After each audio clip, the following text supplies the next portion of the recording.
Ya, apa yang kita akan belajar pada hari ini? Okey, ada 3 objektif kita pada hari ini. Yang pertama, kita akan belajar unit untuk mengukur isi padu. Yang kedua, kita akan belajar bagaimana kita mengukur isi padu cecair menggunakan alat dan teknik yang betul.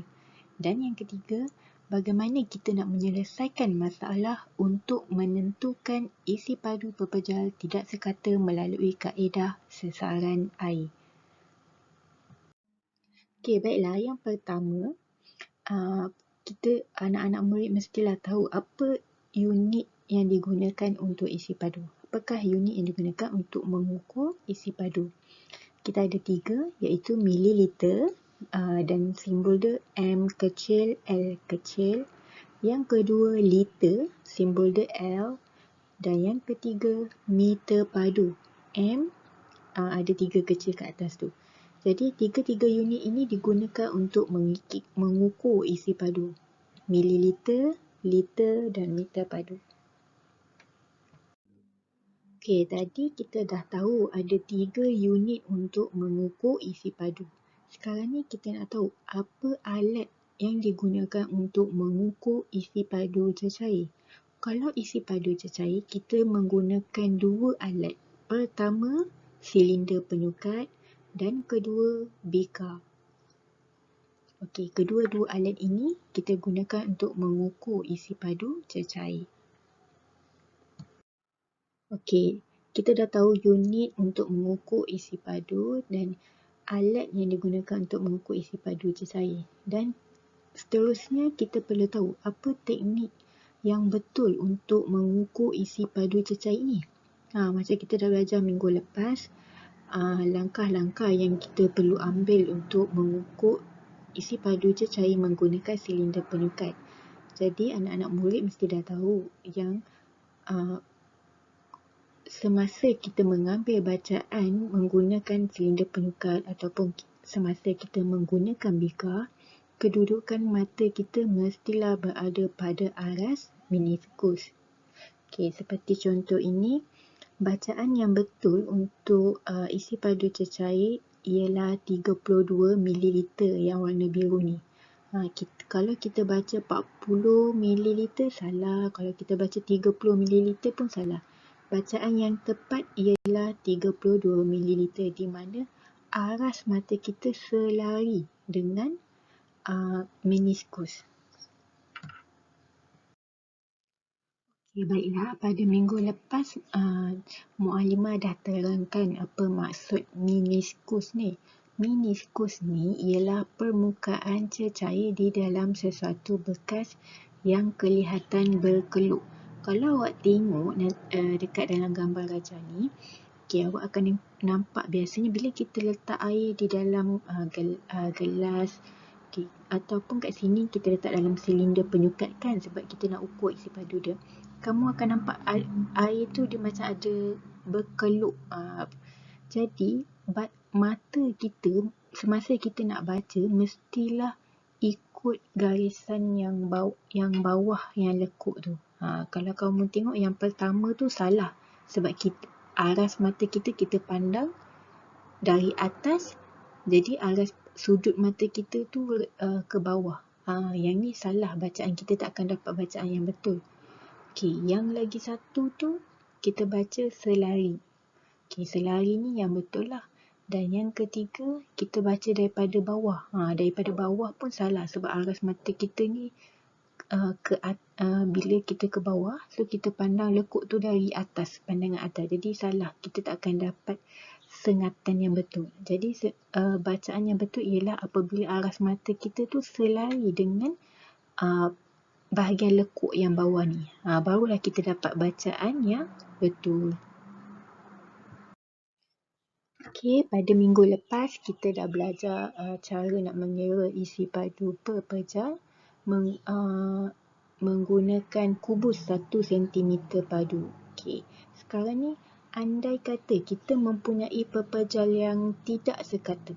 Kalau yang guna kubus tu kita nak ukur isi padu lohong, kita guna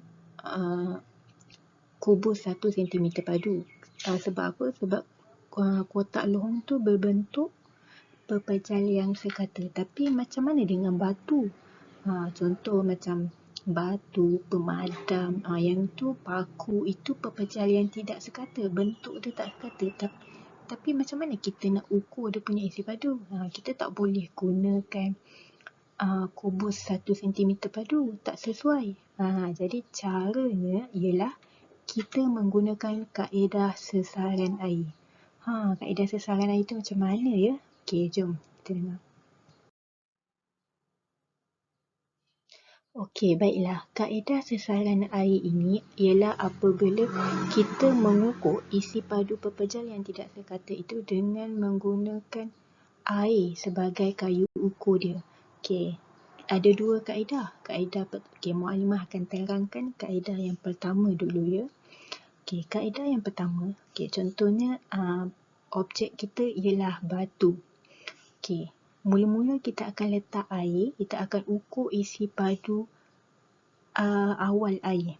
Okey, contohnya dalam gambar raja ni kita akan dapat bacaan isi padu awal air ialah 20 ml. Okey, itu bacaan pertama.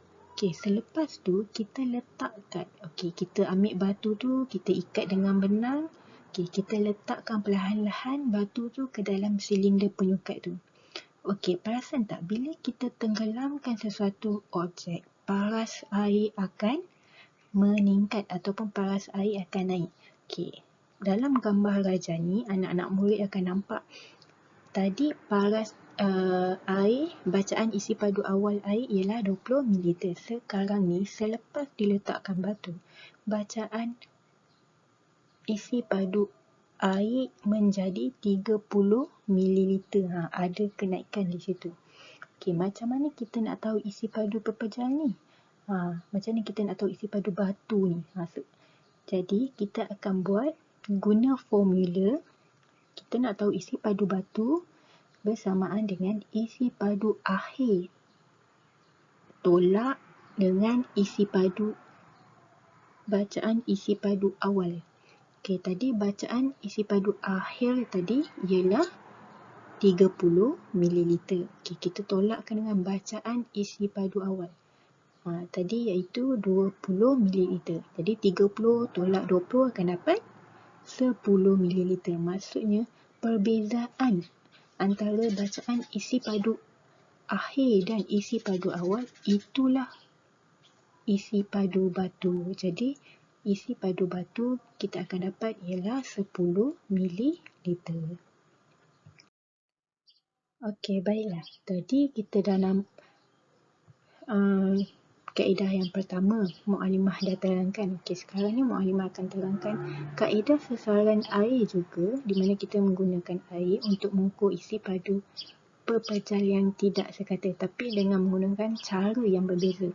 Okey, kaedah yang kedua ni ialah isi padu air yang tersesar bersamaan dengan isi padu batu. Okey, pernah nampak tak tin Eureka ni? Tin Eureka ni, yang ni lah, yang sebelah kiri ni ada macam tin biasa tapi dia ada buat satu lohong untuk bagi air keluar daripada tu. So, tadi kita guna dua silinder. Tadi kita guna silinder penyukat.